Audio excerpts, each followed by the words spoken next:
দেখুন, এটা তো আমরা বারবার বলেছি, একটা উচ্ছৃঙ্খল দল। এরা কাউকে মানে না, এরা কখনোই মানুষের কোনো ভালো কাজে আসতে পারে না।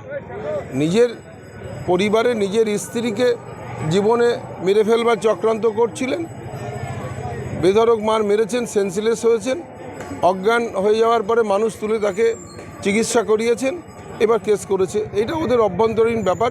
শুধু এইটুকু বলবো যে ওরা কখনো মানুষের কোনো ভালো কাজ করতে পারে না, মানুষের সঙ্গে থাকে না। আমরা বারবার বলেছিলাম যে উচ্ছৃঙ্খল দল, ওদের মধ্যে কোনো শিষ্টাচার নেই, সেটা ওদের কার্যকলাপের মধ্যে প্রমাণ হচ্ছে। দেখুন, বর্তমানে যা পরিস্থিতি, টিএমসির দলদাস হিসেবে পুলিশ যেসব থানার অফিসাররা আছে তারা কাজ করছে।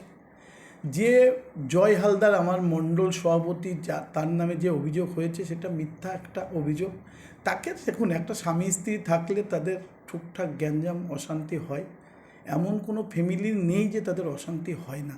কিন্তু সেইটাকে টিএমসি নেতারা তাকে নিয়ে তাকে ভয় এবং ভুল বুঝিয়ে থানায় একটা অভিযোগ করিয়েছে। উনিও বুঝতে পারেনি যে এই অভিযোগে আমার স্বামী অ্যারেস্ট হবে।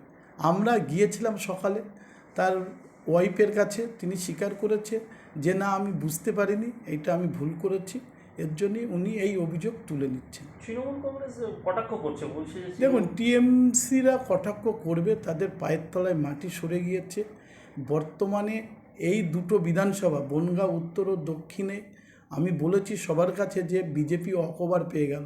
কেন, যে দুইজন প্রার্থী দাঁড়িয়েছে সাধারণ মানুষ তাদের কেউ চায় না, তাদের ব্যাকগ্রাউন্ড দেখলে সবাই ঘৃণার চোখে দেখে, তাদেরকেই দাঁড় করিয়েছে। তাই ওরা কোনো কিছু খুঁজে পাচ্ছে না, এর জন্যে বিভিন্নভাবে মানুষকে, বিজেপির মণ্ডল সভাপতিদের কীভাবে হ্যারাসমেন্ট করা যায় তাই চক্রান্ত করছে।